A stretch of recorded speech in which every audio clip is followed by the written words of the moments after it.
ಕೊನೆಗೂ ವಿಶ್ವಾಸ ಮತ ಪರೀಕ್ಷೆಯಲ್ಲಿ ಗೆದ್ದಿದ್ದಾರೆ ಸಿಎಂ ಜೋಸೆಫ್ ವಿಜಯ್. ಬಹುಮತ ಸಾಬೀತುಪಡಿಸಿದ್ದಾರೆ ಸಿಎಂ ವಿಜಯ್. ಅಧಿಕೃತವಾಗಿ ಸಂವಿಧಾನಬದ್ಧವಾಗಿ ಪಾಸ್ ಆಗಿರೋದೀಗ ವಿಜಯ್. ನಟ ವಿಜಯ್ಗೆ ಇವತ್ತು ಬಹುದೊಡ್ಡ ಅಗ್ನಿ ಪರೀಕ್ಷೆ ಇತ್ತು, ಅದರಲ್ಲಿ ಪಾಸ್ ಆಗಿದ್ದಾರೆ. ಫಸ್ಟ್ ಕ್ಲಾಸ್ನಲ್ಲಿ 144 ಶಾಸಕರ ಬೆಂಬಲ ವ್ಯಕ್ತವಾಗಿದೆ ಟಿವಿಕೆಗೆ. ಅಣ್ಣಾ ಡಿಎಂಕೆಯ 26 ಶಾಸಕರ ಬೆಂಬಲ ವ್ಯಕ್ತವಾಗಿರೋದು. ಕಾಂಗ್ರೆಸ್ ಮುಸ್ಲಿಂ ಲೀಗ್ ಶಾಸಕರ ಬೆಂಬಲ ಈ ಮೊದಲಿಗೆ ವ್ಯಕ್ತವಾಗಿತ್ತು. ಮತ್ತೊಂದು ಕಡೆ 60 ಶಾಸಕರು ಕಲಾಪವನ್ನ ಬಹಿಷ್ಕಾರ ಮಾಡಿದ್ದಾರೆ ಡಿಎಂಕೆ ಶಾಸಕರು, ವಿರೋಧ ಪಕ್ಷ. ಇನ್ನು 5 ಶಾಸಕರು ತಟಸ್ಥವಾಗಿದ್ದಾರೆ. ಯಾರಿಗೂ ಬೆಂಬಲ ಅಥವಾ ಅಪೋಸ್ ಯಾವುದೇ ರೀತಿಯಾದಂತಹ ಓಟನ್ನು ಮಾಡದೆ 5 ಶಾಸಕರು ತಟಸ್ಥವಾಗಿದ್ದಾರೆ. ಒಟ್ಟಾರೆಯಾಗಿ 144 ಶಾಸಕರ ಬೆಂಬಲ ವ್ಯಕ್ತವಾಗಿರುವುದು ಸಿಎಂ ಜೋಸೆಫ್ ವಿಜಯ್ ಅವರಿಗೆ. ಈ ಮೂಲಕವಾಗಿ ಗೆದ್ದು ಬಿಗಿದ್ದಾರೆ ಇವತ್ತಿನ ಅಗ್ನಿ ಪರೀಕ್ಷೆಯಲ್ಲಿ, ಫ್ಲೋರ್ ಟೆಸ್ಟ್ನಲ್ಲಿ ವಿಜಯ್. ಏನಾದರೂ ಆಗಲಿ ಇವತ್ತು ಬಹುಮತ ಸಾಬೀತುಪಡಿಸಲೇಬೇಕಾದಂತಹ ಟೈಮಿಂಗ್ ನಿಗದಿಯಾಗಿತ್ತು, ಅದರಲ್ಲಿ ಗೆಲುವು ದಾಖಲು ಮಾಡಿರು. ಮೊದಲಿಗೆ ತಲೆ ಲೆಕ್ಕ ಹಾಕಿದ್ರು, ಅದಾದ್ಮೇಲೆ ಮತಯಾಚನೆ ಆಯಿತು. 144 ಶಾಸಕರ ಬೆಂಬಲ ವ್ಯಕ್ತವಾಗಿರೋದು. ಆರಂಭದಲ್ಲಿ 118, 120 ಈ ರೀತಿಯಾದಂಥ ನಂಬರ್ಸ್ಗಳಿತ್ತು.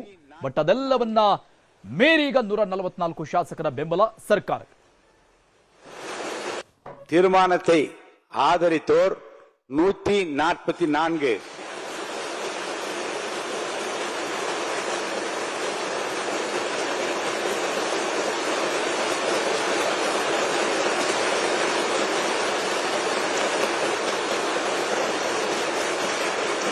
தீர்மானத்தை எதிர்த்தோர் 22, நடுநிலை வகித்தோர் 5. தீர்மானத்தை ஆதரித்தோர் அதிகமாக இருப்பதால் மாண்புமிகு முதலமைச்சர் அவர்களின் தீர்மானம் நிறைவேறியது, வெற்றி பெற்றது. மாண்புமிகு முதலமைச்சர் அவர்களின் தீர்மானம் வெற்றி பெற்றது என பேரவைக்கு அறிவிக்கிறேன். அமருங்கள். மாண்புமிகு பேரவைத் தலைவர் அவர்களே,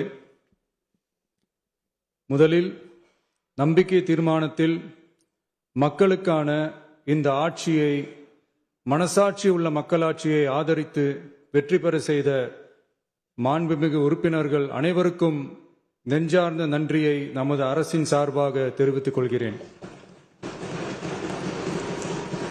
நடைபெற்று முடிந்த சட்டமன்ற தேர்தலில் எந்த அணியும் இல்லாமல் தனி அணியாக, தனி சிறப்புமிக்க அணியாக, மக்கள் அணியாக, மக்களை விரும்பும் அணியாக, மக்கள் விரும்பும் அணியாக களம் காண்டோம்.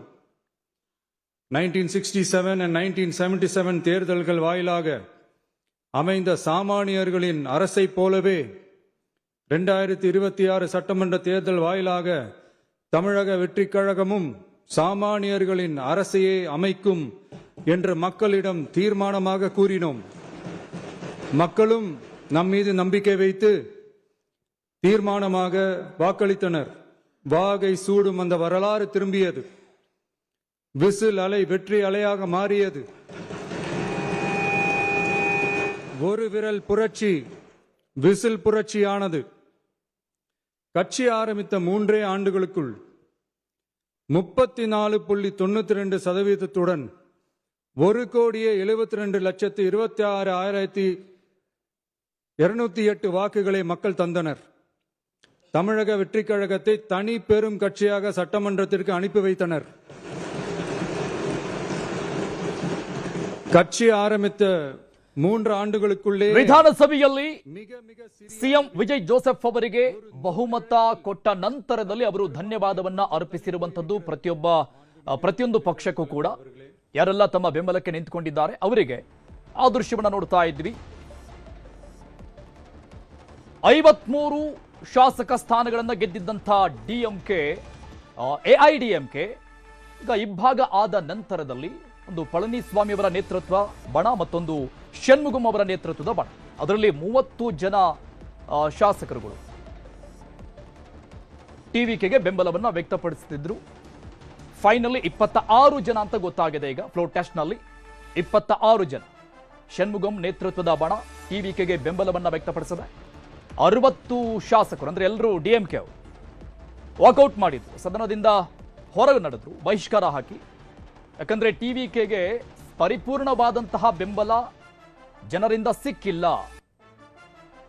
ಬಹುಮತ ಸಿಕ್ಕಿಲ್ಲ ಅಂತ ಅವರ ಆಕ್ರೋಶವನ್ನು ವ್ಯಕ್ತಪಡಿಸಿ ವಿರೋಧ ಪಕ್ಷ ನಾಯಕರು ವಾಕೌಟ್ ಮಾಡಿದ್ರು ವಿಧಾನಸಭೆಯಿಂದ.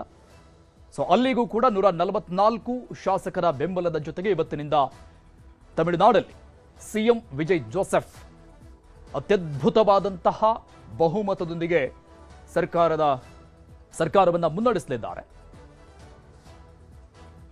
ಮುಸ್ಲಿಂ ಲೀಗ್, ಕಾಂಗ್ರೆಸ್, AIDMKಯ ಅರ್ಧ ಭಾಗ ಈಗ TVK ಜೊತೆಗಿರುವಂಥದ್ದು. ಇಲ್ಲಿವರೆಗೂ ಒಂದಿಷ್ಟು ಡೌಟ್ಸ್ಗಳು ಕಾಡ್ತಾ ಇತ್ತು. ಫ್ಲೋರ್ ಟೆಸ್ಟ್ನಲ್ಲೇನೋ ಪಾಸ್ ಮಾಡಬಹುದು ಸದ್ಯಕ್ಕೆ. ಅದಾದ ನಂತರದಲ್ಲಿ 6 ತಿಂಗಳ ನಂತರದಲ್ಲಿ ಈ ಸರ್ಕಾರ ಇಷ್ಟೇ ಸ್ಟೇಬಲ್ ಆಗಿರುತ್ತೆ. ಯಾಕಂದ್ರೆ ಈ ನೆಕ್ ಟು ನೆಕ್ ನಂಬರ್ಗಳನ್ನ ಇಟ್ಕೊಂಡು ವಿಜಯ್ CM ಆಗಿ ಯಾವ ರೀತಿ ಸರ್ಕಾರವನ್ನ ಮುನ್ನಡೆಸಬಹುದು ಅನ್ನುವಂಥ ಡೌಟ್ಸ್ಗಳಿತ್ತು ಇಲ್ಲಿವರೆಗೂ. ಬಟ್ ಆ ಡೌಟ್ಸ್ಗಳೇ ಇಲ್ಲ. ಒಂದಿಷ್ಟು ಜನ ಇನ್ಮೇಲೆ ಹೆಚ್ಚು ಕಡಿಮೆ ಆಗಿ ಕೈ ಕೊಟ್ಟರೂ ಕೂಡ ಯಾವುದೇ ಡೌಟ್ಸ್ಗಳಿಲ್ಲ. ಭಯ ಇಲ್ದೇನೆ ಅವರು ಸರಾಗವಾಗಿ ಸರ್ಕಾರವನ್ನ ನಡೆಸುವಂತಹ ರೀತಿಯಲ್ಲಿ ಈಗ ಬಹುಮತ ಸಾಬೀತಾಗಿರೋದು, ಬಹುಮತ ಸಿಕ್ಕಿರೋದು ಸಿಎಂ ಜೋಸೆಫ್ ವಿಜಯ್ ಅವರಿಗೆ. 144 ಶಾಸಕರ ಬೆಂಬಲ ವ್ಯಕ್ತವಾಗಿದೆ. AIDMK ಯಾವಾಗ ಒಡೆದು ಇಬ್ಬಾಗ ಆಯಿತು, ಅರ್ಧ ಭಾಗ ಈಗ ವಿಜಯ್ ಅವರಿಗೆ ಬೆಂಬಲವಾಗಿ ನಿಂತ್ಕೊಂಡಿದೆ. ಷಣ್ಮುಗಂ ಅವರ ಬಣ, ಪಳನಿಸ್ವಾಮಿ ಅವರ ನಾಯಕತ್ವದ ಬಗ್ಗೆ ಅಲ್ಲಿ ಪ್ರಶ್ನೆಗಳು ಉದ್ಭವ ಆಗಿತ್ತು ಅಣ್ಣಾಡಿಎಂಕೆಯಲ್ಲಿ. ಅವರು ಅದನ್ನ ವಿರೋಧ ಮಾಡಿ TVK ಜೊತೆಗೆ ಈಗ ಕೈ ಜೋಡಿಸಿದ್ದಾರೆ. 73 ಸ್ಥಾನ DMK ಗೆದ್ದಿತ್ತು.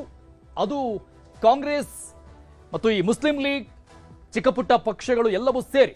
ಸೊ ಅದರಲ್ಲಿ ಅವರು ಕೂಡ ಈಗ ಈ ಚಿಕ್ಕ ಪುಟ್ಟ ಪಕ್ಷಗಳು ಕಾಂಗ್ರೆಸ್ ಮತ್ತು ಮುಸ್ಲಿಂ ಲೀಗ್ ಸೇರಿದಂಗೆ 1-2-3 ಪಕ್ಷಗಳು DMKಯನ್ನ ಬಿಟ್ಟು ಆಚೆ ಬಂದು TVKಗೆ ಕೈ ಜೋಡಿಸಿರೋ ಹಿನ್ನೆಲೆಯಲ್ಲಿ ಈಗ DMKಯ ಸ್ಥಾನಗಳು ಕೂಡ ಕಡಿಮೆ ಆಗಿದೆ. ತಮಿಳುನಾಡಲ್ಲಿ ವಿಶ್ವಾಸ ಮತ ಗೆದ್ದಿದ್ದಾರೆ ಸಿಎಂ ಜೋಸೆಫ್ ವಿಜಯ್.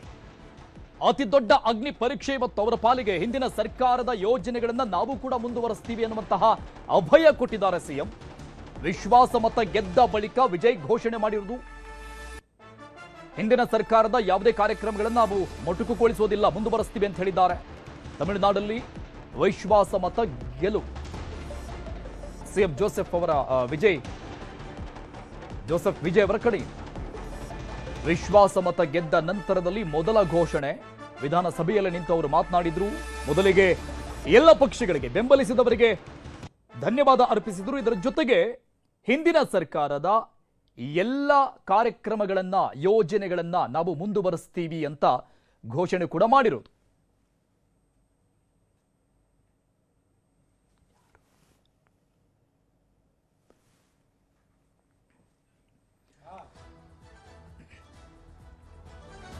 ವಿಶ್ವಾಸ ಮತವನ್ನ ಗೆದ್ದು ಬಿಗಿರೋದು ಸಿಎಂ ಜೋಸೆಫ್ ವಿಜಯ್. ಕೊನೆಗೂ ಹಲವು ಅಡೆತಡೆಗಳನ್ನ ಮೆಟ್ಟಿ ನಿಂತು ಇಲ್ಲಿವರೆಗೂ ಬಂದಿರುವಂತದ್ದು. ಇದಾದ ನಂತರದಲ್ಲಿ ಇವತ್ತು ಎದುರಾದಂತಹ ಅತಿ ದೊಡ್ಡ ಅಗ್ನಿ ಪರೀಕ್ಷೆ ಸಿಎಂ ವಿಜಯ್ ಜೋಸೆಫ್ ಅವರಿಗೆ. ಈ ಫ್ಲೋರ್ ಟೆಸ್ಟ್ ನಲ್ಲಿ ನಂಬರ್ಸ್ಗಳನ್ನ ತೋರಿಸಬೇಕಾಗಿತ್ತು. ಗವರ್ನರ್ಗೆ ಸಂವಿಧಾನಬದ್ಧವಾಗಿ ನಡೆಯುವಂತಹ ಪ್ರಕ್ರಿಯೆ, ಅದರಲ್ಲೀಗ ಗೆದ್ದು ಬಿಗಿದ್ದಾರೆ 144 ಮತಗಳ ಬಹುಮತದೊಂದಿಗೆ. ಈ ಬಗ್ಗೆ ಇನ್ನಷ್ಟು ಡೀಟೇಲ್ಸ್ ಕೊಡ್ತಾರೆ ನನ್ನ colleague Prithviraj Haranahalli, news desk ನಿಂದ ಲೈವ್ ನಲ್ಲಿ ಜಾಯ್ನ್ ಆಗ್ತಾ ಇದ್ದಾರೆ. ಪೃಥ್ವಿ, ಒಂದು ಡೌಟ್ಸ್ಗಳಿತ್ತು ಇಲ್ಲಿವರೆಗೂ ಕೂಡ. ಸಿಎಂ ಏನೋ ಆದ್ರೂ ಇವತ್ತು ಹೇಗೋ ಮಾಡಿ ಫ್ಲೋರ್ ಟೆಸ್ಟ್ ನಲ್ಲಿ ಪಾಸ್ ಆಗಬಹುದು, ಆದ್ರೆ 6 ತಿಂಗಳ ನಂತರದಲ್ಲಿ ಏನ್ ಬೇಕಾದ್ರೂ ಆಗಬಹುದಲ್ವಾ ಅನ್ನುವಂತಹ ಒಂದಿಷ್ಟು ಡೌಟ್ಸ್ಗಳಿತ್ತು. ಯಾಕಂದ್ರೆ ನೆಕ್ ಟು ನೆಕ್ ಆ ನಂಬರ್ಗಳನ್ನ ಇಟ್ಕೊಂಡು ಹೇಗೆ ಸರ್ಕಾರವನ್ನ ಮುನ್ನಡೆಸಬಹುದು ವಿಜಯ್ ಅವರು ಅಂತ. ಬಟ್ ಇಲ್ಲಿಂದ ಆ ಡೌಟ್ಸ್ಗಳು ಯಾವುದೂ ಇರೋದಿಲ್ಲ. ಎಸ್ ಅರುಣ್, ಇಲ್ಲಿ ಪ್ರಮುಖವಾಗಿ ನೋಡ್ತಾ ಇದ್ವಿ ನಾವು. ಆಕ್ಚುಲಿ ಕಳೆದ 5-6 ದಿನಗಳಿಂದ ದೊಡ್ಡ ಮಟ್ಟದಲ್ಲಿ ಬೆಳವಣಿಗೆಗಳು ಆಗ್ತಾ ಇತ್ತು.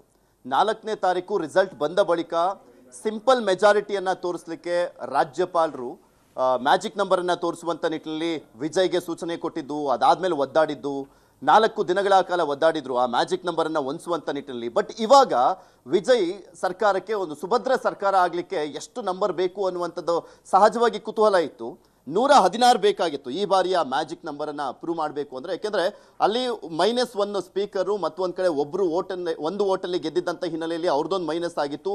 ವಿಜಯ್ 2 ಕ್ಷೇತ್ರದಲ್ಲಿ ಗೆದ್ದಿದ್ದಂತ ಹಿನ್ನೆಲೆಯಲ್ಲಿ 1 ಕ್ಷೇತ್ರ ಅವ್ರ ರಾಜೀನಾಮೆ. ಸೊ ಅಲ್ಲಿ 3 ಮೈನಸ್ ಆಗಿ 231 ಆಗಿತ್ತು. 116 ಮ್ಯಾಜಿಕ್ ನಂಬರ್ ಇದ್ದಿದ್ದಂಥದ್ದು.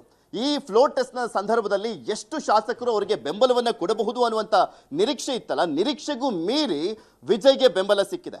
116 ಮ್ಯಾಜಿಕ್ ನಂಬರ್ನ ಜೊತೆಗೆ ವಿಜಯ್ಗೆ ಎಐಎಡಿಎಂಕೆಯ 25 ಜನ, ಎಎಂಎಂಕೆ ಪಕ್ಷದ ಒಬ್ಬರು ಸಪೋರ್ಟ್ ಮಾಡುವ ಮುಖಾಂತರ 144 ಜನ ಬೆಂಬಲದ ಮುಖಾಂತರ ಸಿಂಪಲ್ ಮೆಜಾರಿಟಿ ಸರ್ಕಾರ ಅಂತ ಹೇಳಲಾಗ್ತಾ ಇತ್ತಲ್ಲ, ಈಗ ಅತಿ ದೊಡ್ಡ ಬೆಂಬಲ ಸಿಕ್ಕಿರುವಂಥದ್ದು ವಿಜಯ್ಗೆ. ಯಾಕೆಂದ್ರೆ ಅವರು ಮುಖ್ಯಮಂತ್ರಿ ಆಗುವಂತ ಸಂದರ್ಭದಲ್ಲಿ 117 ಪ್ಲಸ್ 3 ಜನ ಮಾತ್ರ ಎಕ್ಸ್ಟ್ರಾ ಇದ್ದಿದ್ದು. ಅದಾದ ನಂತರ ಎಡಿಎಂಕೆನೇ ಈಗ ಇಬ್ಬಾಗ ಆಗಿ 30 ಜನ ಫಸ್ಟ್ ಬಂದಿದ್ರು. ನಿನ್ನೆ ಅವರು ವಿಜಯ್ನ ಮೀಟ್ ಮಾಡಿದಂತ ಸಂದರ್ಭದಲ್ಲಿ 30 ಜನ ಶಾಸಕರು ಬಂದಿದ್ರು. ಬಟ್ ಇವಾಗ ಫ್ಲೋರ್ ಟೆಸ್ಟ್ ನ ಸಂದರ್ಭದಲ್ಲಿ 5 ಶಾಸಕರುಗಳು ವಾಪಸ್ ಎಡಿಎಂಕೆಗೆ ಹೋಗಿದ್ದಾರೆ.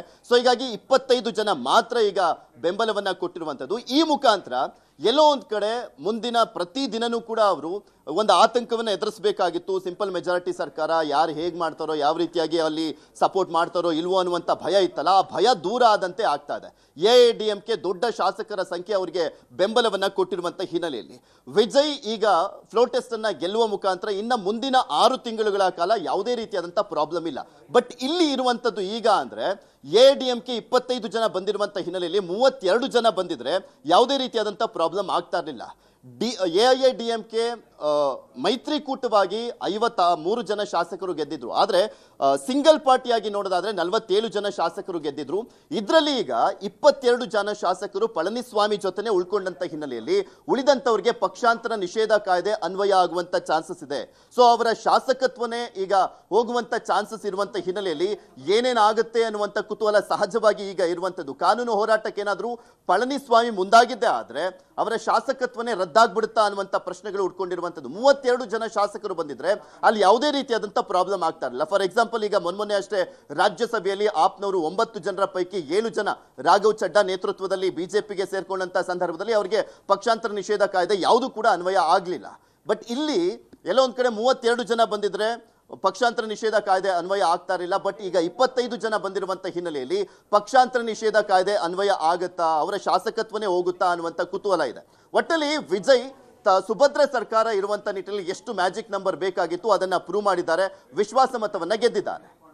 ಇದ್ರ ಜೊತೆಗೆ ಪೃಥ್ವಿರಾಜ್, ಯಾವಾಗ ವಿಜಯ್ ಅವರಿಗೆ ಬಹುಮತ ಸಾಬೀತಾಗೋಕ್ಕಿಂತ ಮೊದಲಿಗೆ ಅವರು ಸಿಎಂ ಆಗಿ ಓತನ್ನು ತೆಗೆದುಕೊಳ್ತಾರೆ, ಡಿಎಂಕೆಯ ಸ್ಟಾಲಿನ್ ಅವರು ಮಾತನಾಡಿದ್ರು ಈ ಬಗ್ಗೆ. ಅವ್ರಿಗೆ ಒಳ್ಳೇದಾಗ್ಲಿ, ಸರ್ಕಾರ ಚೆನ್ನಾಗಿ ನಡೆಸಲಿ ಅನ್ನುವಂಥ ಶುಭಾಶಯ ಕೋರೋದ್ರ ಮುಖಾಂತರವಾಗಿ 6 ತಿಂಗಳು ಕಾದು ನೋಡ್ತೀವಿ, ಆಮೇಲೆ ನಾವು ಮಾತನಾಡ್ತೀವಿ ಅನ್ನುವಂತಹ ಒಂದು ಟಕ್ಕರನ್ನ ಕೊಟ್ಟಿದ್ರು. ಆಮೇಲೆ ಇವತ್ತದರ ಪೂರಕ ಅನ್ನುವಂಥ ಬೆಳವಣಿಗೆ ನೋಡ್ತಾ ಇದ್ದೀವಿ. ವಾಕೌಟ್ ಮಾಡಿದ್ದಾರೆ ಇವತ್ತಿನ ಒಂದು ವಿಶ್ವಾಸ ಮತದ ಸಂದರ್ಭದಲ್ಲಿ. ಸೊ ಹಾಗೆ ಈ ಡಿಫೆಂಡಿಂಗ್ ಮಾಡಿಕೊಳ್ಳುವಂತ ನಿಟ್ಟಿನಲ್ಲಿ 144 ಶಾಸಕರ ಬೆಂಬಲ ಏನಿದೆ, ಈಸಿಯಾಗಿ ವಿರೋಧ ಪಕ್ಷದ ಯಾವ ರೀತಿಯಾದಂಥ ಆಕ್ರೋಶ ವ್ಯಕ್ತವಾಗುತ್ತೆ ಇನ್ ಕೇಸ್ ಇನ್ ಮುಂದೆ ಅದನ್ನ ಡಿಫೆಂಡಿಂಗ್ ಮಾಡಿಕೊಳ್ಳೋದು ಕೂಡ ಸುಲಭ ಅನ್ಸುತ್ತೆ ವಿಜಯ್ ಅವರಿಗೆ ಈ ಬೆಂಬಲದೊಂದಿಗೆ.